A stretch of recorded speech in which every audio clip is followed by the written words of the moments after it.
You can never really relax during a game of chess.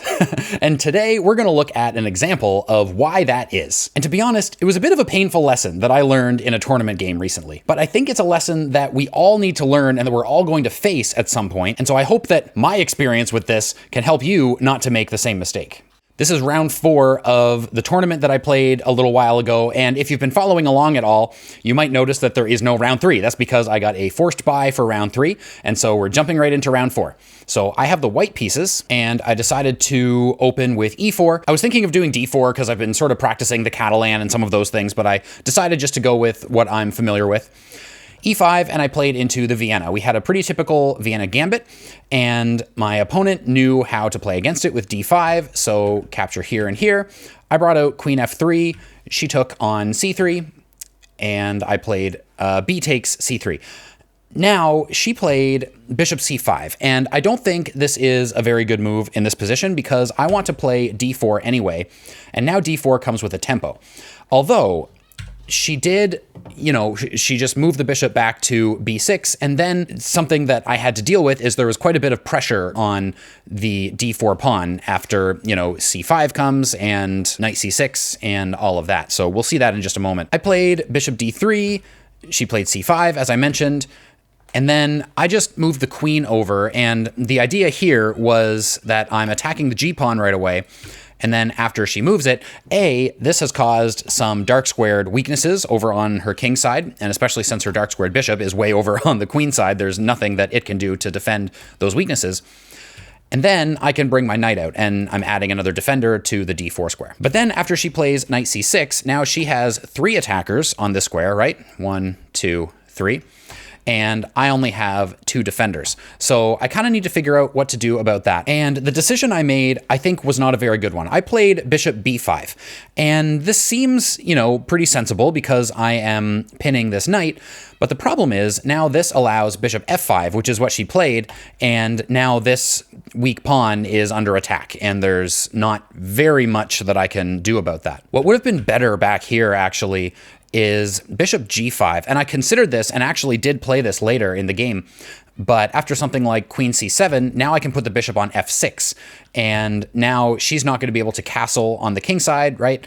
I can get castled, and then even though this pawn is potentially going to fall, the position ends up being very good for me. Like if takes, and the king moves over, I'm down a pawn, but the engine still gives this almost +3 because of the activity of my pieces, because of this really nice bishop, these weaknesses, and the fact that, black can't even castle. So a position like that would have been totally fine. Instead, where'd we go here? Yeah, I played bishop b5, bishop f5, and then I traded here, brought the queen back to defend, but then bishop a5 happened, and now I am going to be losing a pawn. There's pretty much no way. I mean, I suppose maybe I could have put my bishop there, but that just seems like it's kind of asking for trouble. Like the rook comes over, I defend, maybe the queen comes in next. Like it just, I guess that doesn't quite work because of the rook defending. But anyway, it just felt like probably that wasn't, like, it just didn't feel like the right solution to me. So instead, I decided to put this bishop here. And actually, in this position, I think when I made this move, I thought that I had a tactic. So she took the c2 pawn, and back here, I thought, okay, if she takes the c2 pawn, now I can put the bishop here, which attacks the queen and is defended by the knight, and it means that her bishop is going to fall as well. But I feel like it doesn't quite work, actually. So let's see, I kind of forget why. So let's take a look. So I put the bishop here, and then the thing I saw was she can then do this. And that means that I need to move the king somewhere. So let's say after something like this, then maybe she can go here and attack my queen or something like that. I can probably trade. Well, no, I can't, because if I take there, then she takes there. So anyway, I sort of calculated this all out during the game, and it's been a little while, obviously, but I figured this out, in this position while she was calculating. I figured out that actually the bishop g5 idea doesn't quite work. And so what I did is I castled instead. And I decided, okay, I'm going to be down a pawn, but I have beautiful activity along the f-file, and I still have a nice pawn chain that, maybe she can disrupt a little bit, but I feel like it's still pretty good. And so hopefully my activity and my safe king will make up for the fact that I am down a pawn at this point. So, okay, she moves back to f5, which is a nice move because it gets the bishop out of danger and it also kind of closes down this f-file a little bit. And now I went ahead with the bishop g5 idea and then put the bishop on f6, which is just a gorgeous square for this bishop. She's not going to be able to castle kingside anymore, of course, and I'm also, for the time being, preventing her from castling queenside. And this actually kind of marks the beginning of a really kind of complicated middle game. And I'm not going to dive like really deep into every move for the next few moves because it was quite complicated. Basically here, I felt like my position was really good, but I didn't really know how to proceed. I didn't know how to like break open the middle of the board because, you know, the king's in the middle. So I figured like, you know, getting the rooks to the middle or maybe even doubling them up or something like that would probably be a good idea.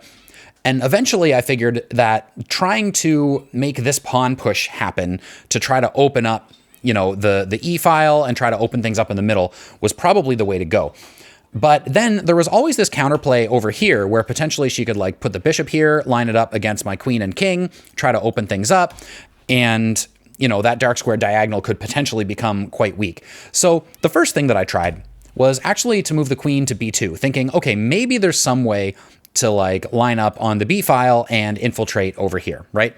Not sure, like I'm not convinced that that was, you know, a thing that made much sense, but that's what I tried at first. And then she played bishop d8, and this is just simply trying to get rid of that powerful bishop. Very smart move. And what I did is I moved this rook over. I considered putting this rook over instead so that this one could potentially go to the queen side, but I think I realized like right away that trying to infiltrate on the queen side just isn't really going to work. So I moved this rook over, and now what I'm sort of threatening is if bishop takes here, then I'm actually going to capture with a discovered check. And not only that, but after something like bishop e6 to block, then I'm putting the knight here. And this just looks like a really nice position for me. You know, there's still potentially discoveries here if the right things open up. I'm hitting the queen. You know, maybe at this point she can castle this way, but then I can always swing back over to the B file and cause some problems here.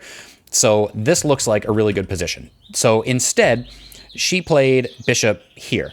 And I guess the reason for this move was just so that if I at some point decide to capture here, because this whole middle game, you know, there's a bunch of tension between these two pawns. So if I ever try to capture here, she can capture here, it's a check, and, you know, things happen from there.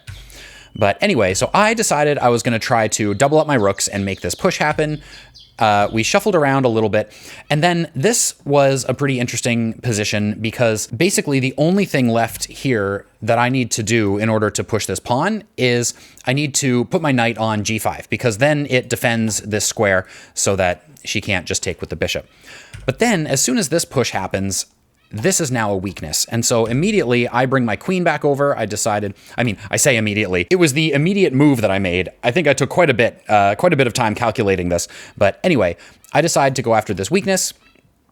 She pushes that pawn, which I thought maybe wasn't that great of a move. I felt like trying to open this up and put her bishop here was probably a better idea because of all my pieces. I was quite worried anyway about all of those pieces being lined up.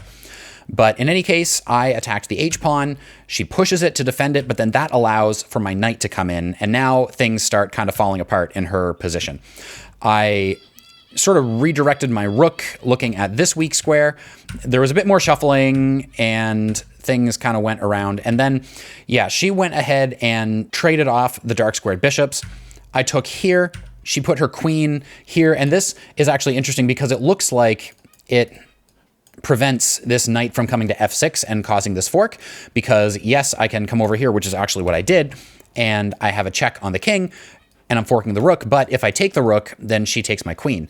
But instead, what this does is, after the king moves, and actually I think maybe king f8 might have been better, but there's probably problems with that as well. But after king d8, now I can take this bishop, because this pawn is pinned, I can take the rook if that pawn captures my rook. So at this point, basically, I feel like I won the middle game, right? It was a super tricky middle game, and I feel like I played it really well. Although, to be fair, she defended incredibly well. And even though I felt like I had the initiative, I had pressure the whole game, she was making it really hard for me to figure out how to kind of break through.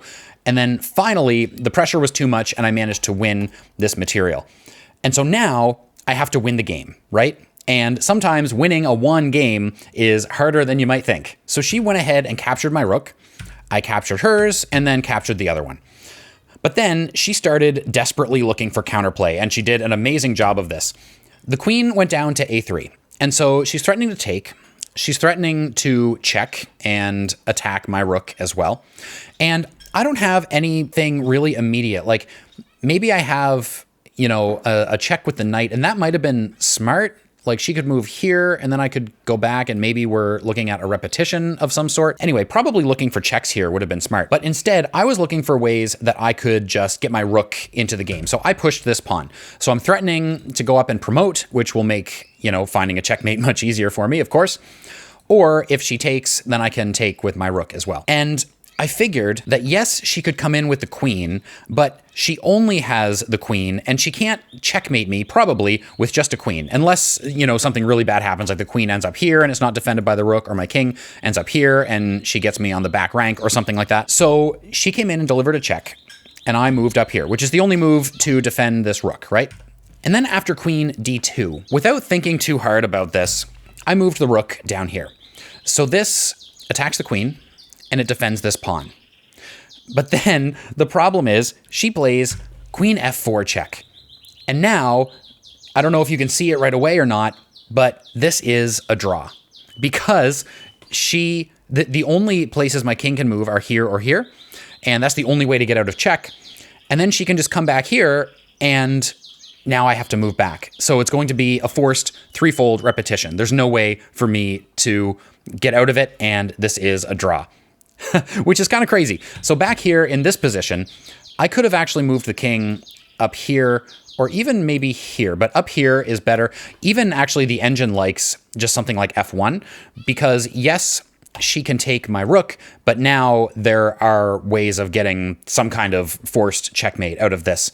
And so even that would have worked. But yeah, even bringing the king up here, and then like she and I were looking at the game afterward, and she has a check here, and then maybe I go up here.